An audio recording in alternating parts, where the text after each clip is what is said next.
ദ്രോണ കോച്ചിങ്ങിലേക്ക് സ്വാഗതം. LDC, LGS പരീക്ഷകൾ, മറ്റ് PSC പരീക്ഷകൾ എന്നിവർക്ക് തയ്യാറാകുന്നവർക്ക് വേണ്ടിയുള്ള വീഡിയോയാണ് ഇത്.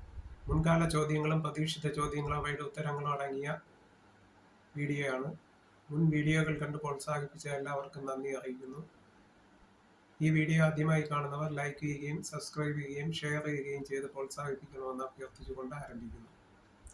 നിയമസഭാ തെരഞ്ഞെടുപ്പ് നടന്നെങ്കിലും മന്ത്രിസഭ രൂപവൽക്കരിക്കാതിരുന്നത് ഏത് വർഷമാണ്? 1965.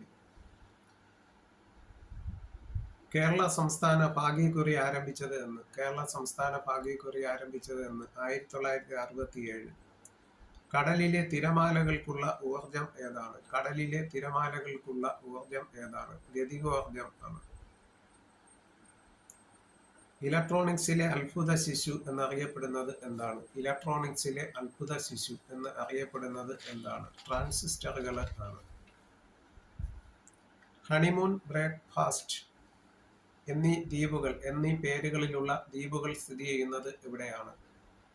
ബ്രേക്ക്ഫാസ്റ്റ്, ഹണിമൂൺ എന്നീ പേരുകളിലുള്ള ദ്വീപുകൾ സ്ഥിതി ചെയ്യുന്നത് എവിടെയാണ്? ഒറീസയിൽ ആണ്. കാറ്റിന്റെ പ്രവേഗം, മർദ്ദം എന്നിവ അളക്കാൻ ഉപയോഗിക്കുന്ന ഉപകരണം ആണ് അനിമോമീറ്റർ. കാറ്റിന്റെ തീവ്രത അളക്കാൻ ഉപയോഗിക്കുന്ന ഉപകരണം ഏത്? ബ്യൂഫോർട്ട് സ്കെയിൽ ആണ്. ടൊർണാഡോയുടെ തീവ്രത രേഖപ്പെടുത്തുന്ന ഉപകരണം ഏതാണ്? ഫ്യൂജിത സ്കെയിൽ എന്നാണ് അറിയപ്പെടുന്നത്. ഹാരിക്കെയിനുകളുടെ ശക്തി അളക്കുന്ന ഉപകരണം? ചക്രവാതങ്ങളാണ് ഹാരിക്കെയിനുകൾ. ഉഷ്ണമേഖലാ ചക്രവാതങ്ങളാണ് ഹാരിക്കെയിനുകൾ എന്ന് അറിയപ്പെടുന്നത്. ഇതിന്റെ തീവ്രത അളക്കാൻ ഉപയോഗിക്കുന്ന ഉപകരണം ഏതാണ്? സാഫിർ സിംപ്സൺ സ്കെയിൽ ആണ്. ഏത് സ്ഥാപനത്തിന്റെ ആസ്ഥാനമാണ് അന്തരീക്ഷ ഭവൻ എന്നറിയപ്പെടുന്നത്? എന്ന പേരിൽ അറിയപ്പെടുന്നത്? ISROയുടെ ആസ്ഥാനം എവിടെയാണ് സ്ഥിതി ചെയ്യുന്നത്? ബാംഗ്ലൂരാണ് സ്ഥിതി ചെയ്യുന്നത്. കേരളത്തിന്റെ തീരപ്രദേശങ്ങളിൽ വൃക്ഷത്തൈകൾ വെച്ചുപിടിപ്പിച്ച സർക്കാർ പദ്ധതി ഏത് പേരിലാണ് അറിയപ്പെട്ടിരുന്നത്? കേരള തീരവനം പദ്ധതി എന്നാണ് അറിയപ്പെട്ടിരുന്നത്. രണ്ടാമത്തെ ലോകസഭാ സ്പീക്കർ ആരായിരുന്നു? അനന്തശയനം അയ്യങ്കാർ ആണ്.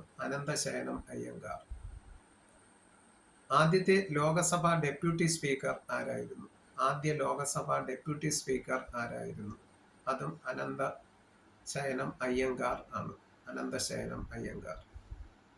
ഫോട്ടോ ഇലക്ട്രിക് പ്രഭാവം കണ്ടുപിടിച്ചത് ആര്? ഹെൻറിച്ച് ഹെർട്സ് ആണ്. ലെൻസിന്റെ പവർ അളക്കുന്ന യൂണിറ്റ് ഏതാണ്? ഡയോപ്റ്റർ ആണ്. ലെൻസിന്റെ പവർ അളക്കുന്ന യൂണിറ്റ് ആണ് ഡയോപ്റ്റർ.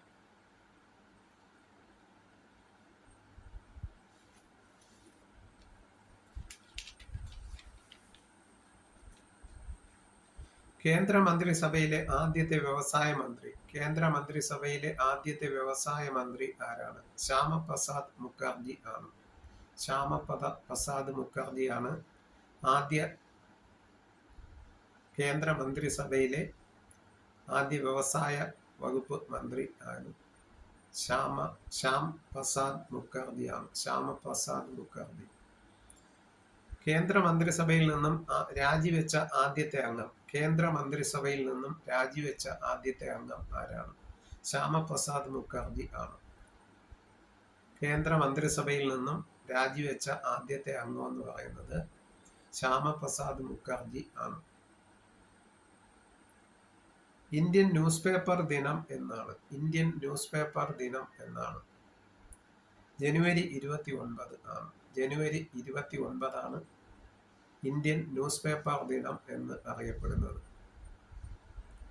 സാധാരണ ഊഷ്മാവിൽ ഏറ്റവും സാന്ദ്രത കുറഞ്ഞ മൂലകം. സാധാരണ ഊഷ്മാവിൽ ഏറ്റവും സാന്ദ്രത കുറഞ്ഞ മൂലകം ഏതാണ്? ലിഥിയം ആണ്.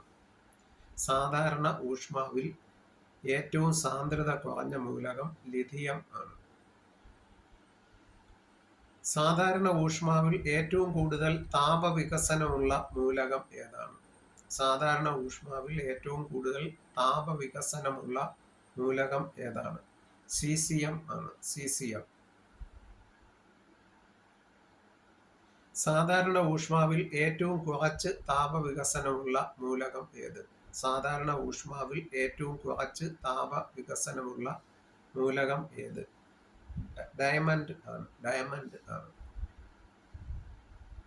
ഏറ്റവും കുറച്ച് ഐസോടോപ്പുകൾ ഉള്ള മൂലകം. ഏറ്റവും കുറച്ച് ഐസോടോപ്പുകൾ ഉള്ള മൂലകം ഹൈഡ്രജൻ ആണ്. ഏറ്റവും കുറച്ച് ഐസോടോപ്പുകൾ ഉള്ള മൂലകം ആണ് ഹൈഡ്രജൻ. ഇത്രയും ചോദ്യോത്തരങ്ങളാണ് ഈ വീഡിയോയിൽ ഉൾപ്പെടുത്തിയിരിക്കുന്നത്. വീഡിയോ ആദ്യമായി കാണുന്നവർ ലൈക്ക് ചെയ്യുകയും സബ്സ്ക്രൈബ് ചെയ്യുകയും ഷെയർ ചെയ്യുകയും ചെയ്യണമെന്ന് അഭ്യർത്ഥിക്കുന്നു.